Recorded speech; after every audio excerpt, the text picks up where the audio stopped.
اس لیے محرم کے مہینے کو میرے محترم بھائیوں سوگ کا مہینہ سمجھنا قرآن و سنت سے ثابت نہیں. اس میں شادی اور دیگر خوشی کے کاموں سے گریز کرنا شریعت میں اس کا ثبوت نہیں. ماہ محرم میں اہل و عیال پر اس نیت سے فراخی کرنا اور سبیلیں لگانا اور سارے سال اللہ اس پہ فراخی کرے گا، اس کا شریعت میں ثبوت نہیں. قبروں کو مرمت کرنا اس کا شریعت نے حکم نہیں دیا. ان پہ فاتحہ خوانی کرنا اور پھول اور چڑھاوے چڑھانا یہ رسول اللہ صلی اللہ علیہ وسلم کی سنت سے ثابت نہیں.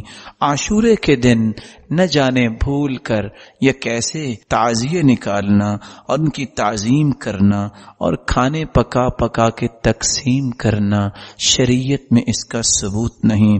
محرم کے پہلے عشرے میں مجالس عزا اور اس طرح کے ماتم کی محفلیں بپا کرنا رسول اللہ صلی اللہ علیہ وسلم کی سنت نہیں. اور ان میں شریک ہونا اور میٹھے دودھ اور نہ جانے کس کس انداز سے سبیلیں لگانا جائز نہیں.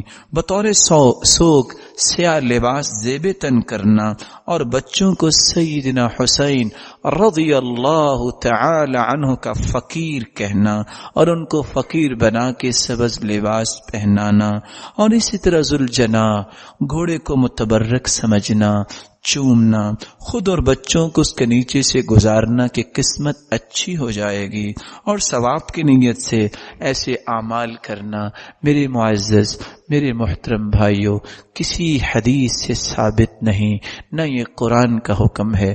مسلمان مثبت سوچ کا مالک ہوتا ہے. مسلمان ہمیشہ اللہ کا تقرب حاصل کرنے کے لیے کام کرتا ہے اور اللہ کا تقرب اس وقت تک نہیں مل سکتا جب تک قرآن کے مطابق عمل نہ ہو، جب تک حدیث کے مطابق عمل نہ ہو. سمجھائیے، بتائیے، بیان کیجئے، لڑائی کے ساتھ نہیں، فساد کے ساتھ نہیں، تانے کے ساتھ نہیں، یہ نیت کر کے کہ بھولے ہوں کو ہم سیدھا راہ دکھائیں گے، جنت کی راہ، اللہ کے رسول کی راہ، قرآن کی راہ، حدیث کی راہ. یہی میرے اس مقدس مہینے کے پیغامات ہیں جن کو ہمیں سمجھنا ہے اور ان پیغامات کی روشنی میں اپنے نئے سال کا آغاز کرنا ہے. دعا کیجئے اللہ رب العزت جتنے یہ بات سن رہے ہیں اللہ سب کے گناہوں کو معاف فرما دے، سب کی خطاؤں سے درگزر فرما دے. الہ العالمین سب کو عزتوں، رحمتوں، راحتوں، برکتوں سے نواز دے.